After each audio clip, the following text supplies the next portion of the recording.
Alors, bonsoir. Ce soir, le thème que j'ai choisi, c'est le serment d'Hippocrate. Et nous sommes le 23 juillet 2025 et le 28 Tammuz 5785. Donc, le thème que j'ai choisi, c'est le serment d'Hippocrate au lieu du serment d'Hippocrate. Et je voudrais justement dédier ce shiur pour la Refoua Shelema de Maurice Moshe Ben Dona. Et en fait, c'est lui qui m'a inspiré ce thème. C'est parce que sa fille a demandé à ma femme, qui est une amie donc de ma femme, et elle lui a demandé de faire des Teilim pour sa Refoua Shelema. Et parce que il est à l'hôpital et elle a peur qu'il le tue, en fin de compte, qu'il ne le laisse pas vivre. Et, pour l'avoir pour expérimenté à plusieurs reprises, dans plusieurs cas, euh, malheureusement, on a, on a la société que nous avons. Une société qui favorise euh, l'euthanasie, autrement dit l'aide légale à mourir, et c'est révoltant. On est en train d'affaiblir la volonté de vivre chez les gens. Je comprends que personne n'aime souffrir, mais il y a des moyens de ne pas trop souffrir. Et nous avons une pharmacopée qui est très développée au niveau des sciences. Et ma foi, les docteurs, quand ils ont fait leur serment, ils ont fait le serment d'Hippocrate qui précise qu'ils feront tout pour sauver la vie et pour soulager la vie des malades, etc. Et pour prolonger le plus la vie.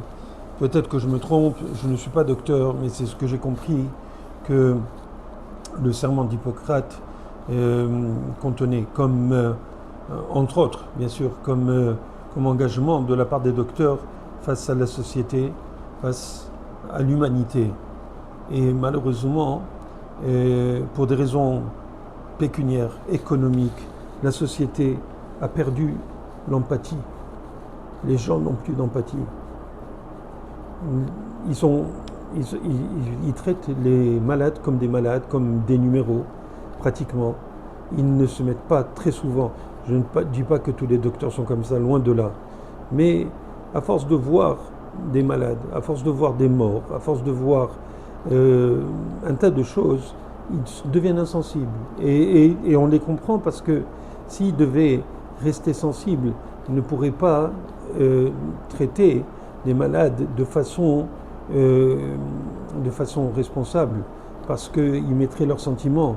Mais l'empathie reste quand même une nécessité pour l'humanité, pas seulement pour les docteurs, et peut-être moins chez les docteurs, parce que justement ils doivent se prémunir, ils doivent se barricader, ils doivent renforcer leur carapace pour pouvoir continuer à servir l'humanité de façon entre guillemets froide, pour faire du mieux de leur capacité.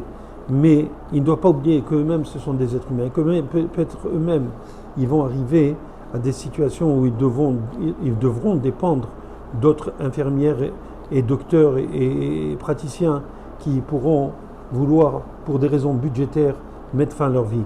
Parce que vous savez, par exemple au Québec, si je ne m'abuse, pour garder le coût d'un malade à l'hôpital, c'est je pense 8500 $ par jour. Ça c'est pour une chambre normale, dans une chambre régulière. Mais quand c'est dans le ICU, quand il est aux soins intensifs, je pense que ça monte au double pratiquement, peut-être 12 500, peut-être 15 000, je ne me rappelle plus exactement, mais ça coûtait extrêmement cher, à part toutes les médicaments qui peuvent se monter à des milliers de dollars. Et donc tout ça pour pouvoir prolonger et sauver la vie des malades. Et donc, ces hôpitaux qui fonctionnent avec des budgets des gouvernements doivent faire de leur mieux pour gérer le budget. Et souvent, au lieu d'essayer de garder les patients en vie, ils vont accélérer ou ils ne vont pas faire trop pour les garder en vie. Ils vont des fois accélérer la mort alors qu'ils pourraient encore les garder en vie. Et c'est vrai qu'il y a des moyens de garder presque, comment dirais-je, artificiellement presque, en vie des gens avec des médicaments, en calibrant des différents médicaments comme l'adrénaline et autres, qui font que on peut monter et baisser certaines choses et puis allonger la vie des patients. En fait, quand on y pense, depuis le début, quand on donne à un patient un médicament, n'importe lequel, à n'importe quel stade de sa maladie, c'est pour le garder en vie. Donc, quelle est la différence entre le garder en vie quand il a 35 ans ou quand il a 53 ans, quand il a 90 ans? On doit continuer à le garder en vie parce que tant qu'il y a de la vie, eh bien, il y a de la vie. Il y en a qui diraient que tant qu'il y a de la vie, il y a de l'espoir. Alors, c'est pour ça qu'on doit se poser les questions. Ces gens-là qui sont dans le système de gestion de la médecine, le système de santé, est-ce que, en général, ils mettent des docteurs, les ministres, ceux qui sont à la tête, ceux qui prennent les décisions. Et ces gens-là, ils se sont engagés pour maintenir les gens en vie. Alors pourquoi, pour des raisons, encore une fois, économiques, alors ils vont se permettre de ne pas donner ou de faire des choix et de dire que telle personne elle peut continuer à vivre alors que d'autres non.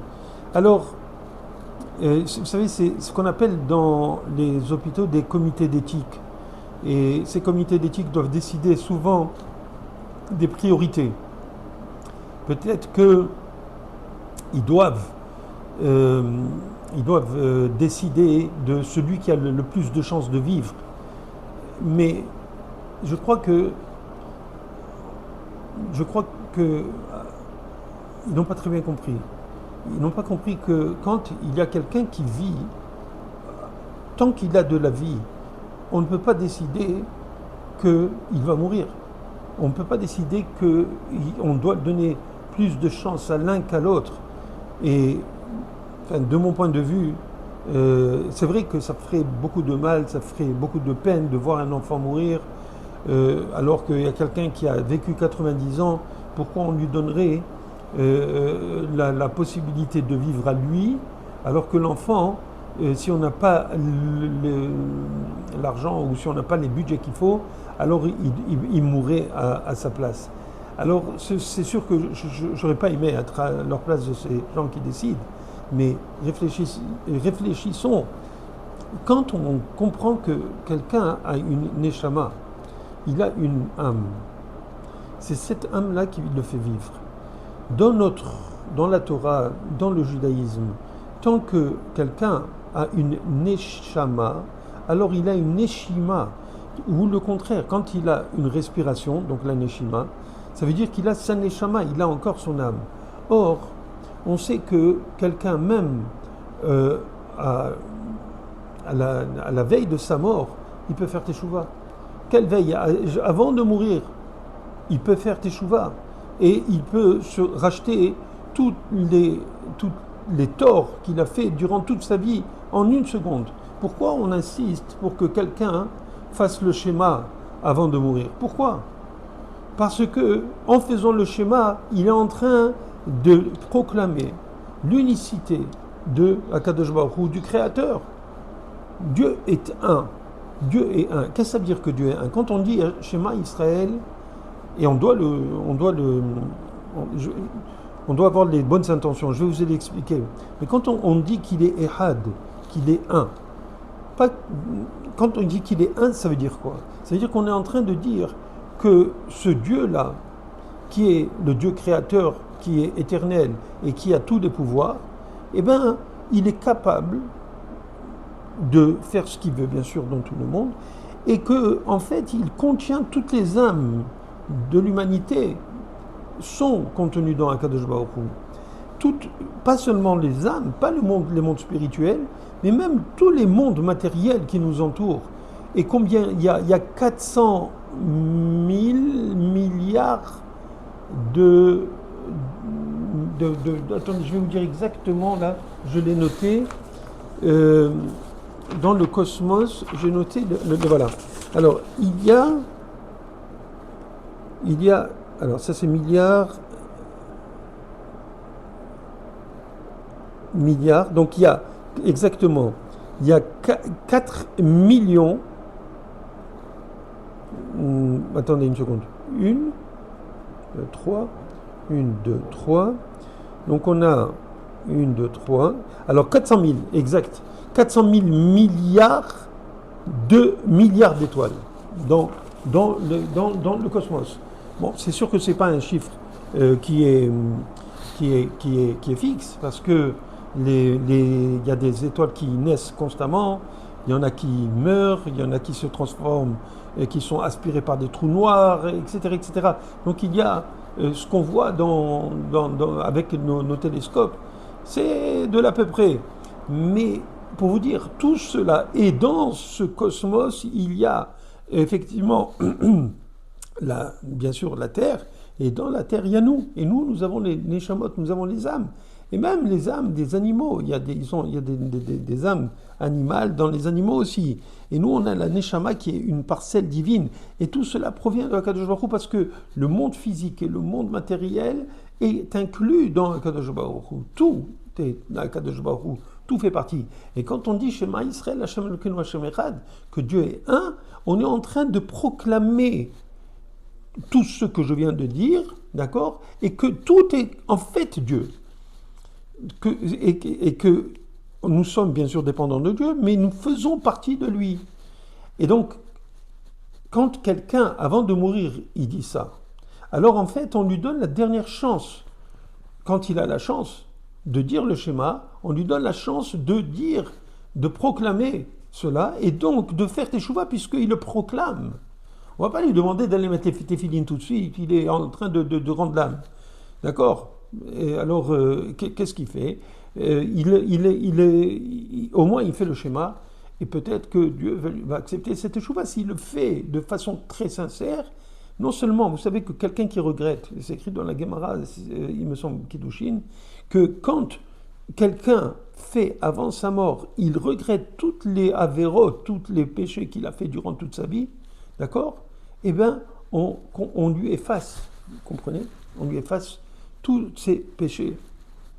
C'est extraordinaire, c'est fou. Et ça, il le fait sincèrement, il le fait par crainte. Et s'il le fait par amour, alors on peut, à ce moment-là, lui transformer en mitzvot. Vous savez, on raconte l'histoire de Rabbi Eliezer ben Dourdeya. Je vous l'ai raconté certainement durant certains shiurim. Ça fait peut-être 30 ans que je donne ce shiur du mercredi soir. Et même plus que 30 ans, je ne me rappelle pas exactement, c'est un peu plus même. Et j'ai dû en parler 2 ou 3 fois durant toutes ces années-là. Rabbi Eliezer ben Dourdeya, c'était un monsieur qui aimait vivre. Il aimait la bonne chair et la bonne chair. Vous comprenez de tous les côtés. Et donc, il avait décidé d'aller chez une prostituée qui était extraordinairement belle et que tout le monde, rien qu'à y penser, ils avaient des réactions bizarres dans leur corps. Vous comprenez de quoi je parle. Et donc, il est parti chez cette prostituée. Et après qu'il ait eu une relation avec elle, il a eu et c'est la Gemara qui raconte, il a eu un vent qui est sorti par en bas, et c'est à ce moment-là, la femme lui a dit, de la même manière que ce vent est parti, tu ne pourras pas toi aussi revenir à Dieu. Tu es fini. Et ça l'a choqué, ça l'a réveillé. Il est parti. Il a commencé à crier de tous les côtés. Il a demandé aux montagnes, aidez-moi, au soleil, à la lune, parti dans le désert, en fin de compte, et il s'est mis dans une position fétale, et non fatale, mais qui lui a été fatale, effectivement. et il s'est recroquevillé sur lui-même, et bien sûr, comme un bébé, comme j'ai dit, et son âme est partie en disant le schéma Israël. Et il est niftar, et il est mort. Il y a une voix qui est sortie du ciel et qui a dit Rabbi Eliezer ben Dordeya, et bienvenue au Olam Haba. Donc il y a une voix céleste qui a dit ça. Et Rabbi Yehuda Anassi, qui était le prince d'Israël en ce temps-là, quand il a entendu ça, il a dit il y a ceux qui gagnent leur Olam Haba en un instant. Donc vous voyez que quand quelqu'un fait une teshuva de façon extrêmement sincère, quand il regrette sincèrement et qu'il le fait par amour, alors il peut devenir rabbi en un instant. Parce qu'en pleurant tellement fort que son âme est sortie, ça montrait son attachement avec Akadosh Baruch Hu. Donc il était vraiment émet, il a touché son point de vérité en quelques heures peut-être. Il a pu toucher son point de vérité et de là, il a connecté avec Akadosh Baruch Hu et son âme a été attirée par Akadosh Baruch Hu. Il est mort, bien sûr, avec toutes les pleurs qu'il a pleurés, ces pleurs, ces larmes sincères qu'il a versées, l'ont amené directement au Gan Eden. Alors donc, quand je dis que quand quelqu'un meurt et que avant de mourir, je veux dire, il a cette possibilité de faire teshuva, comment on peut décider qu'un monsieur de 90 ans ne fera pas teshuva alors qu'un enfant de 12 ans, eh bien peut-être qu'il n'a même pas la question de teshuva qui est arrivée à lui. Qu'est-ce qui est le plus important du point de vue spirituel? Du point de vue spirituel, c'est que les neshamot accomplissent leur devoir dans ce monde. Et que les neshamot repartent de ce monde nettoyées et agrandies par rapport au moment où elles sont rentrées dans le monde. On est d'accord? Ça, c'est le point de vue juif, le point de vue du judaïsme.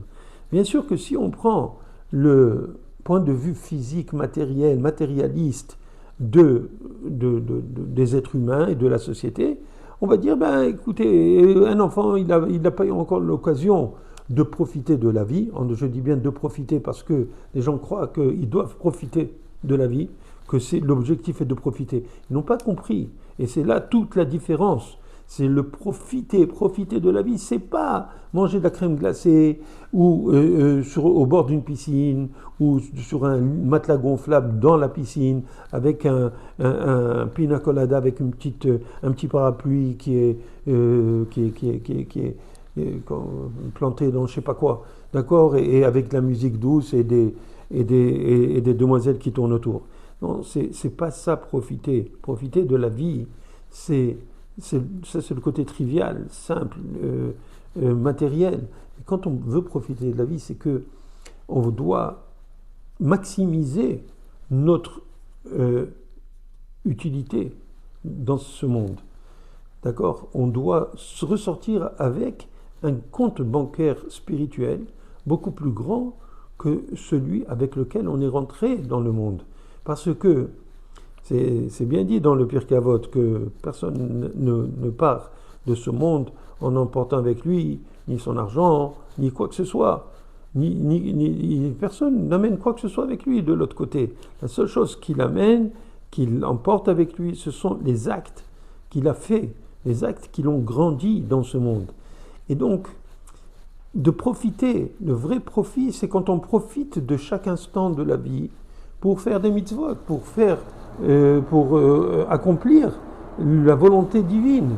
Parce que quand on accomplit la volonté divine, on est associé avec le divin. On est associé avec Dieu, on fait partie, on est des associés. Mais il y a des associés qui sont véreux, vous le savez. C'est pour ça que les associations, elles ne sont pas très souvent fructueuses, d'accord? Et très souvent, il y a beaucoup d'associés qui se bagarrent, et la plupart des associations ne finissent pas très bien. Alors donc, c'est pour ça que nous, malheureusement, on est les mauvais associés avec Akadosh Baruch Hu. Akadosh Baruch Hu nous fait confiance. Il nous dit, tu fais partie de moi, vas-y, je te donne la responsabilité de mériter d'être comme moi, et investis-toi, dépense-toi, et, dépense ton énergie à, emmagasiner, à faire le bien, et à mériter d'avoir une place au soleil avec moi pour l'éternité. Ça, c'est un bon associé à Kadosh Baruch Hu. Le problème, c'est que nous, comme des mauvais associés, on ne veut pas faire. C'est très difficile. Combien de tentations il y a chez des mauvais associés? Ils volent un petit peu dans la caisse, et ils disent pas qu'ils ont fait, ils ont vendu je sais pas, l'idée ou le patent, le brevet à une autre compagnie, et va savoir combien de choses qu'ils vont faire pour faire de l'argent à côté. Et malheureusement, tout ça pourquoi? Tout ça pour pouvoir, parce qu'on croit qu'on est éternel, parce qu'on croit qu'on va gagner plus, et qu'on va profiter plus, et qu'on va donner ça à nos enfants. Qu'est-ce qu'on va donner? Quand on va aller de l'autre côté et qu'on va devoir rendre des comptes, Akadosh Baruch Hu, il va nous dire, une des questions qu'il va nous poser, c'est, il y a 3 questions, vous savez. Est-ce que tu t'es comporté de façon honnête dans le business? Deuxièmement, est-ce que tu as été couvert à Etim, la Torah? Ou peut-être c'est la première, je ne me rappelle pas parce que ça fait longtemps que je ne suis pas passé de l'autre côté. Et donc, oui. Est-ce que tu as fixé des heures pour l'étude de la Torah chaque jour, journalière? Et troisièmement, est-ce que tu as attendu le Mashiach? Alors, ces 3 choses devraient être ce qui nous engage à être des bons juifs. C'est ça ce qui nous aide. Quand on a été honnête, quand quelqu'un est honnête, il se comporte honnêtement avec tout le monde, pas seulement ses associés, avec tout le monde. On ne doit pas voler quoi que ce soit, une prouta, n'importe quoi, 25 sous, on ne peut pas voler. Et donc, est-ce qu'on s'est comporté honnêtement dans le business? Est-ce qu'on a été kové à Etim? Est-ce qu'on a étudié, on a fixé ces cris, à Gitabo, Yomam Balaïla? Vous devrez étudier, vous devras raconter dans la Torah, Yomam Balaïla, le jour et la nuit. Autrement dit, il faut étudier le nuit et jour la Torah. Il faut avoir des moments d'étude pendant la nuit et des moments d'étude pendant la journée, au moins avoir un moment fixe pour étudier. Si quelqu'un n'est pas capable parce qu'il ne peut pas s'asseoir, il doit fixer quand même 5-10 minutes jusqu'au moment où il atteint un certain degré d'assiduité. Qu'est-ce que ça veut dire assiduité? Ça veut dire qu'on est assis, qu'on s'assoit et qu'on se concentre et qu'on étudie un petit peu le matin, un petit peu le soir, jusqu'au moment où on pourra étudier 1 heure, 2 heures le matin, 1 heure, 2 heures le soir. Et pourquoi pas, si on voit qu'on a des capacités très bonnes au niveau de l'étude, on pourrait devenir aussi un Talmid Chacham, quelqu'un qui va enseigner la Torah. Donc ça c'est la deuxième chose. Et bien sûr, c'est Pita Yeshua, est-ce que tu as été, tu as attendu avec impatience, tu as guetté, voilà, c'est ça exactement, le mot guetter la venue du Mashiach, guetter la venue du Messie. Et bien sûr avec guetter. Non, je m'amuse. Ça c'était une petite blague au passage. Donc c'est 3 choses. Alors donc, ce que je disais, c'est que quand on est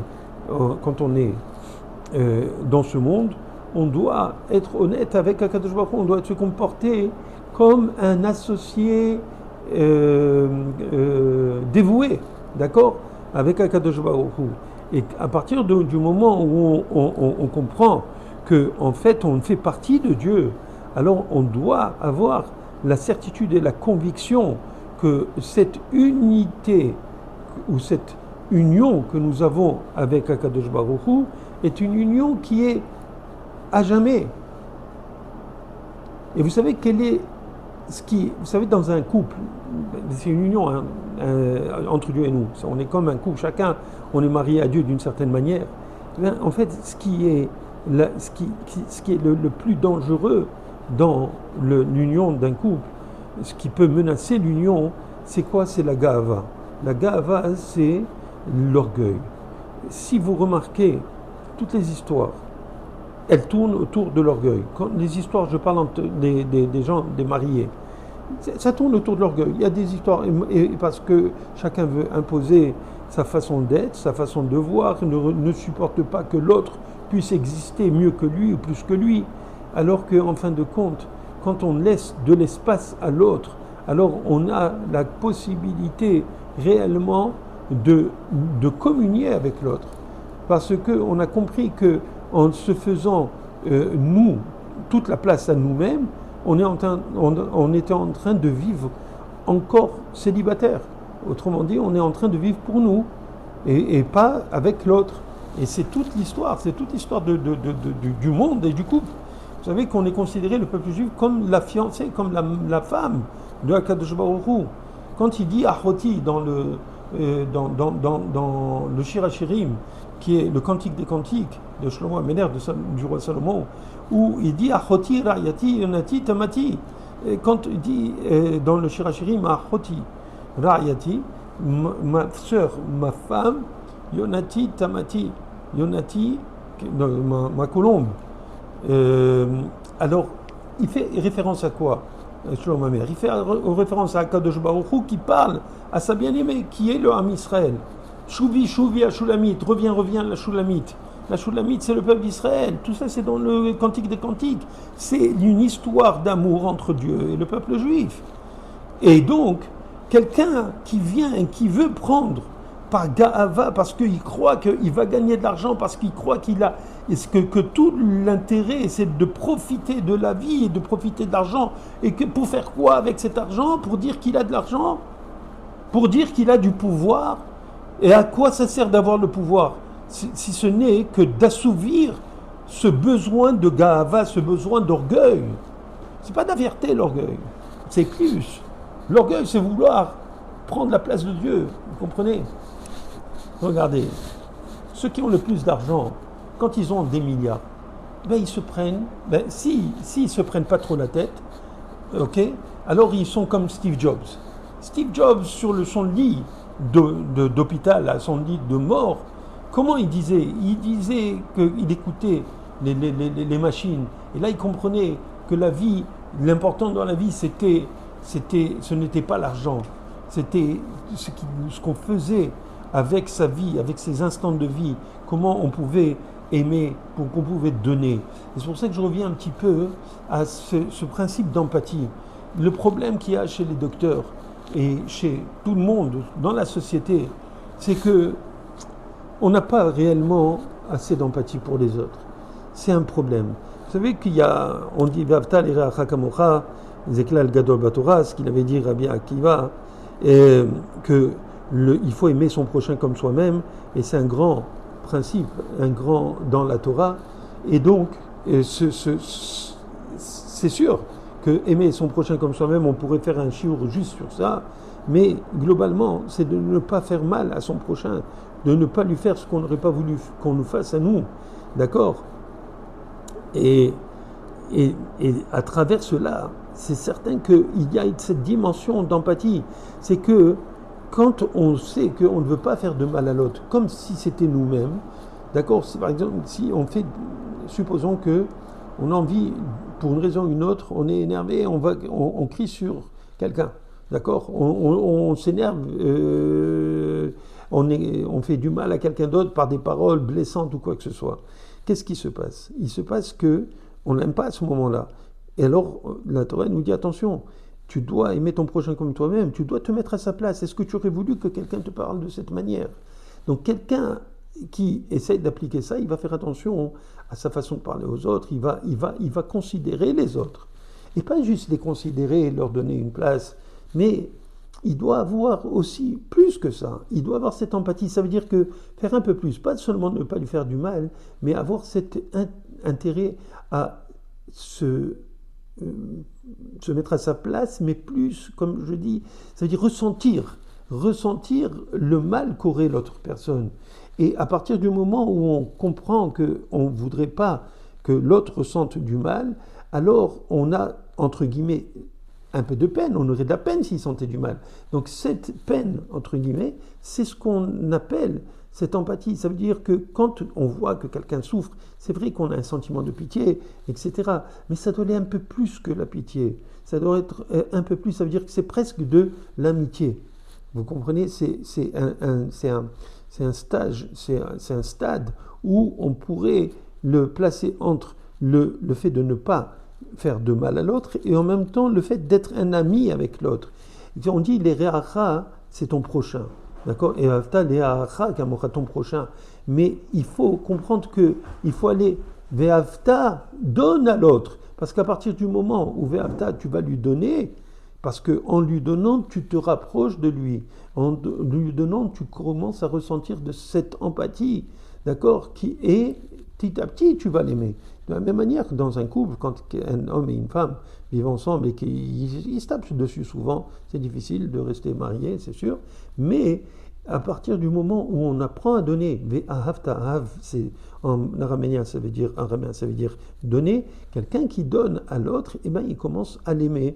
Et c'est exactement cela. On ne demande pas à n'importe qui d'avoir de l'empathie et d'aimer l'autre, mais au moins d'avoir cette empathie. C'est un stade intermédiaire avant d'arriver à aimer quelqu'un.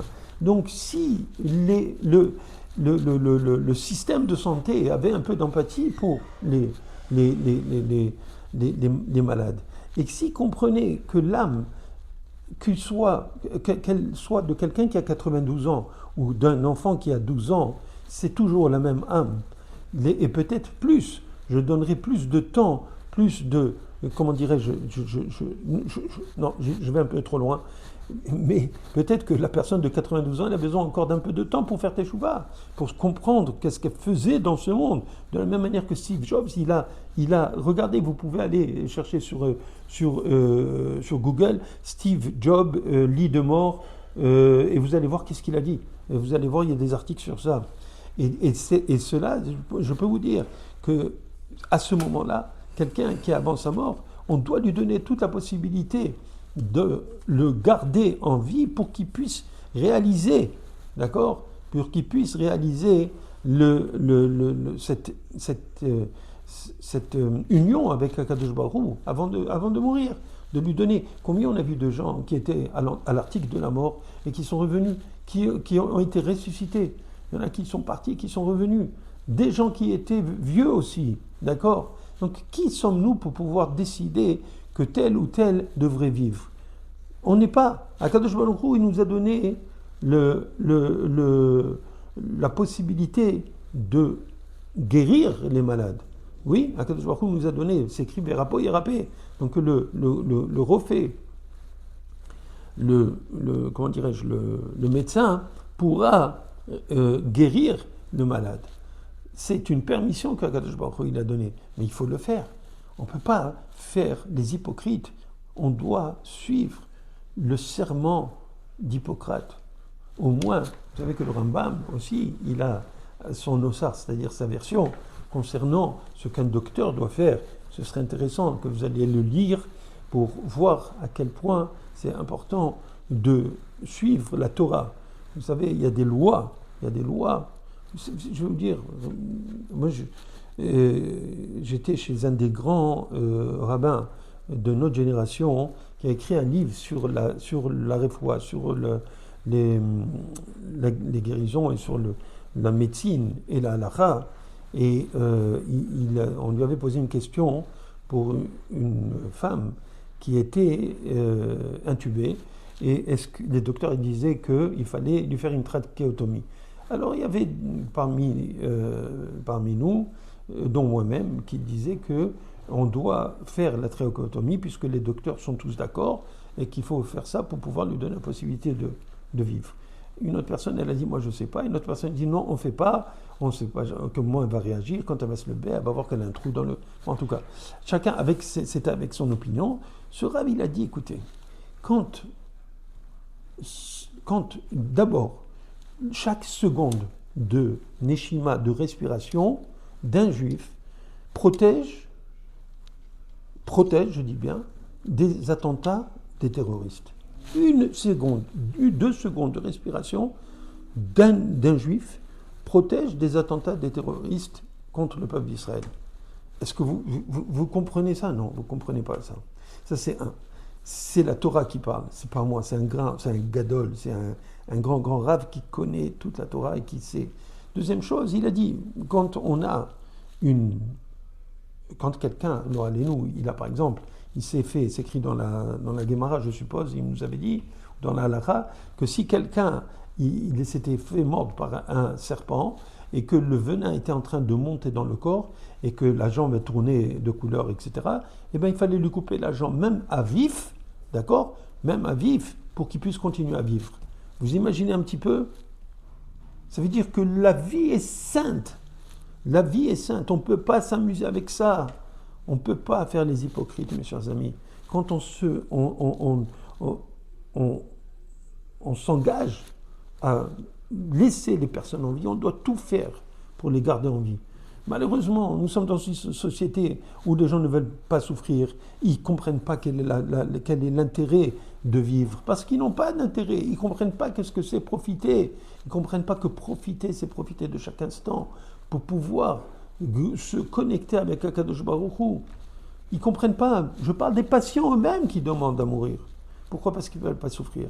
À part que dans les hôpitaux, et j'ai été témoin malheureusement de plusieurs cas, où on voit qu'il y a des docteurs qui sont envoyés par les comités d'éthique pour finir avec certains patients. C'est très grave, je les ai vus, j'ai vu cela, et je suis outré, On ne peut pas finir avec la vie des patients, au contraire.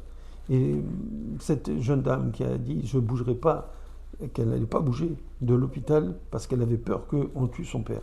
Eh bien oui, qu'est-ce que vous voulez? Quelle chance elle a cette fille?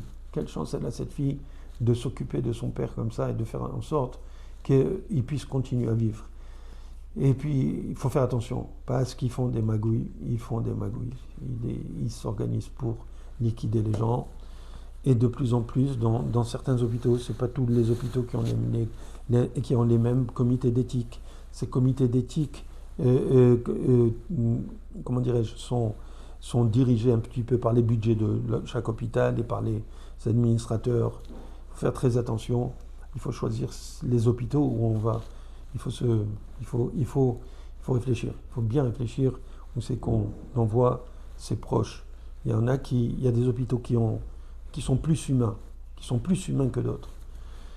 Que Dieu nous protège des tueurs en série et qui leur donne. Je ne dis pas qu'ils sont mauvais tous, c'est pas vrai, pas tous les docteurs, mais ils travaillent dans ces hôpitaux et c'est le gouvernement qui demande et qui oblige des fois même. Il faut faire attention. C'est un appel à tous les docteurs. Soyez honnêtes, soyez humains, ayez de l'empathie pour les autres et surtout pour vous-même, parce que sachez que si vous vous trompez et si vous vous trompez dans ces magouilles, ça va et ça se retournera contre vous. On va vous demander des comptes.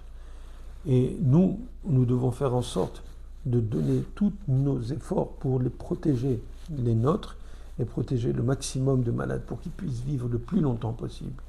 Que Dieu nous donne tous une bonne santé et qu'il ne nous mette pas entre les mains des gens qui n'ont pas d'éthique et encore moins de morale. Voilà. Partagez et likez. Au revoir.